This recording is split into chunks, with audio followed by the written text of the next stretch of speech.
Peggy 18.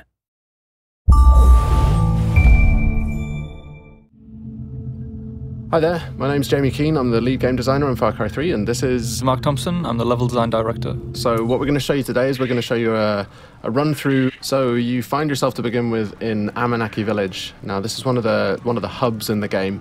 It's kind of a friendly area where you can rest, recuperate, you're going to feel a bit of the life of the world, but you're never under threat here. You can also do things like you can go to the store and buy new weapons and things like that, but it's basically your safe haven in the world. I was out hunting this morning, got lucky. So at this point, if you look at the mini-map, it doesn't have a lot of useful information on it. Actually, it's almost entirely useless, apart from the radio tower icon you can see there. Whenever you get to a new area of the world, the map will look like this. So the first thing you need to do is find the nearest radio tower, which is generally a visible landmark on the horizon. And then you need to head up there and take off the GPS scrambling device, which Vass and his pirates have put there. So they're always going to be pretty much in high places in the world, areas that you're going to find easy to see. We wanted to make it a slightly different challenge to the rest of the gameplay. A lot of the gameplay in the world is combat-oriented, whereas this we wanted to make much more of a kind of a jumping puzzle. This one's the first one that you come across in the world, so it's a really light challenge, but later on in the world it's going to become a little more tricky. We want to emphasize that feeling of vertigo, so you're going to have some pretty gnarly jumps to try and make. You're going to hear the wind kind of rattling through this thing, you're going to hear it creaking. So later on it becomes much more of a challenge, but for now this is a pretty easy one. It's a fairly straightforward route straight up to the top. Yeah. But, I mean, the level designers did get a little bit mean with the later ones. More than a little bit, I'd say, yeah. Some of them, but in a good way. It's a good job they don't do anything like put their names in the credits so everybody knows who they are. So you can't find people on the internet like that anymore. No. Alright, so you can see a bit of the size of the scale of the world. We're showing about 1/20th of the world in this demo, so you can just take a little bit of a look around and you can see the kind of the overall scope of the game as a whole. Everything you can see in the world you can get to at any time, and you can explore, and when you get there the world will reward you for doing so. It'll be fun. With these reveal sequences, we want to show you a little bit of the world, some sort of suggestions on areas where you can go to explore afterwards. If you take a look around on the horizon as well, you'll see these kind of black smokestacks. Now, these are the outposts that are scattered around the world. They're probably your best next step. So you can see the big red areas on the map. They dictate that the pirates control this part of the world. So when you move around the world, you might be ambushed, you might come across roadblocks as you're driving around. But what you can do is, if you head to the outpost, you can actually take it back and claim this part of the island as your own, well, as yours, along with the rebels, the Rakyat. So gradually as you move through the world, you end up kind of cleaning the map. And taking it back for the locals, which in turn makes life easier for you as you move around. Right, so we spotted a couple of goats. So we're going to kill the goats with extreme prejudice.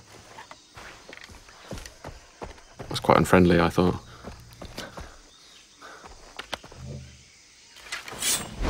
That was more unfriendly, though. Yes, certainly. Yeah. Alright, so we skinned the goat, so now we've got a skin from the goat, so we can use that to craft. This is the crafting menu, and in here you can see all the different things that you can use animal skins to craft. Right now we're going to go and we're going to craft a weapon holster, which is going to let us then carry 4 weapons. The loadout that you have in this demo is a little bit, we kind of cheated slightly just so that it was more fun to play for the demo, but normally you would have to build up from pretty much nothing. You know, you start off in the world and you start off like Jason starts off in this world. You know, he's this young 25-year-old guy without much of a clue, and he's kind of got a gun and nothing much else, so there's a parallel there between the way that Jason starts in the world and the way that you start in the world.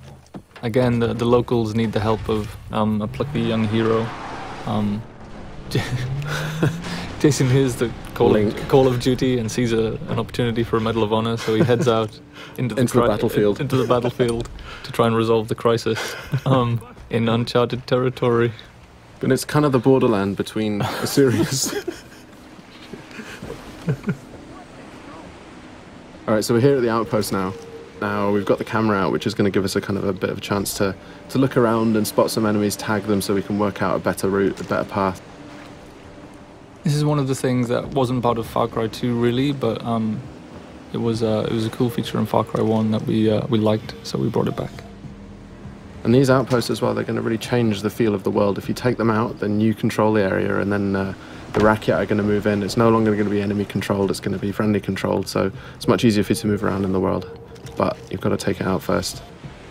And one of the things you want to avoid is getting these guys to set the alarm off. So you can approach it just all guns blazing, or you can charge in and well, not charge in fact, but take it a bit easier and try and do more of a stealth route.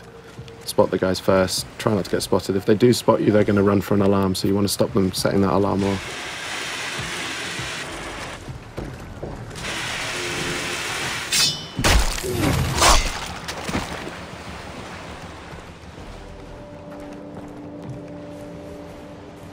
Alright, so we're trying to do a bit more of a stealth route here. Got to be a bit careful. That white line you can see there is a detection meter. If that fills up, they're going to spot you and then combat's going to start. So we've used a rock there to distract that guy, so he's going to go and check that out, and in the meantime we can go off and head off around here and do a death from above. Okay, so he's now alerted.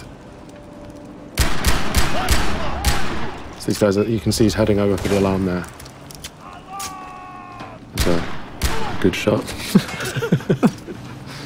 A little too good, some might say.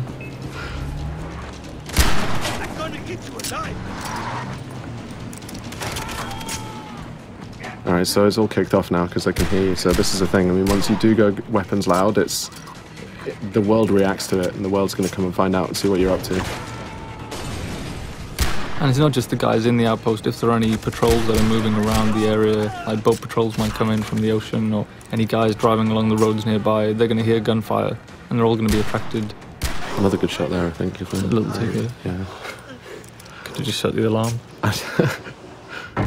Through the guy. So we've got the quest on the board right nearby. We've also got this hunting quest down here. The other thing it's done is opened up a fast travel node. Now, fast travel is something we really wanted to get into the game so that you decide how you move around the island. Here we can see the weapon store. Just going to go and upgrade one of the weapons that you've got. But yeah, you can stock up on any ammo that you're missing.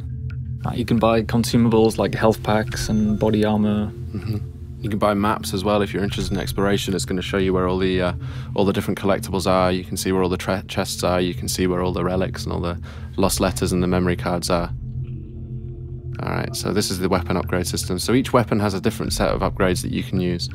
Really good idea if you want to play more stealthily is to find a weapon that has a sound suppressor like this MP5 here. And you can also paint it pretty colours. Devilishly red. Devilishly red. Yes.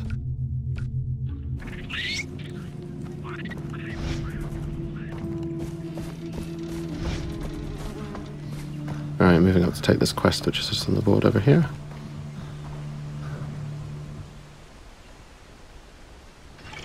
Dennis said that the jungle would speak to me. So the villagers in Amanaki have had some problems with local bears.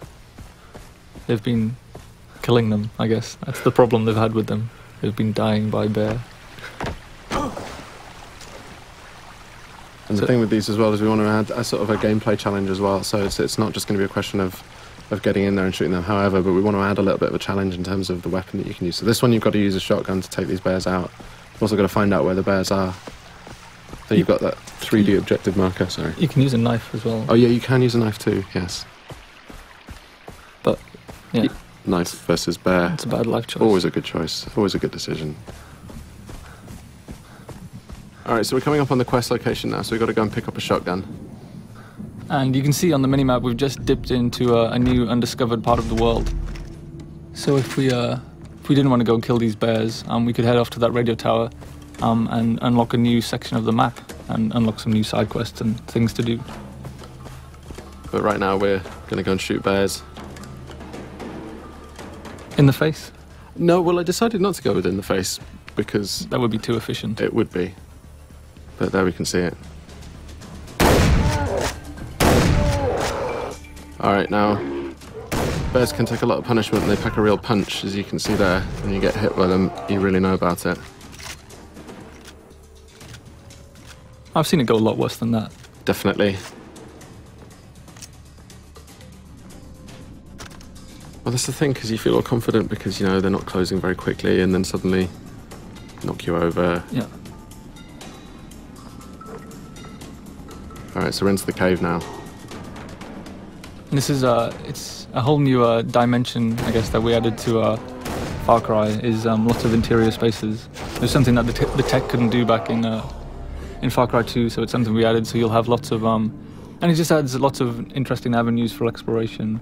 Lots of cave networks, tunnels underground, old mines, old temples. And there's always something to do and find down there.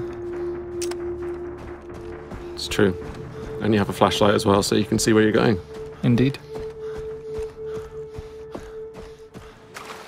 Adding other dimensions, really. Got to interplanar experiences. Yeah, I mean, physically and metaphysically. So we added Hell and Rylea. Yeah. In the last area, we headed to the radio tower first so we could figure out the lay of the land and decide what to do next. But in this instance, we just sold the smokestack and headed straight for it. And there's no order that you need to do anything. No, I mean, you don't have to do any of these things if you don't want to. It's just going to make it more difficult to... Oh, I think I heard a tiger. Ah, yes. That's kind of forced the hand on the stealth issue there a little bit, I think. Yes, a little too close to the outpost there. Explosive arrow. But they don't know quite where you are yet. They just heard the gunfire and they come and investigate. Oh, and this is the best explosive arrow ever. Great. I know I'll start a fire.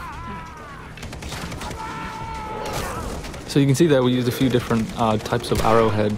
They're actually craftable items. So you're not just stuck with the bow is a super cool stealth weapon for long range kills, but you can also go craft fire tips and explosive tips, so you can be more versatile at long range. But it still stays stealthy even if you've got those kind of like more full-on arrowheads on them. Stealthy explosions. Yes. Stealth explosions. I think we should do that in the real one as well, actually. Stealth explosion.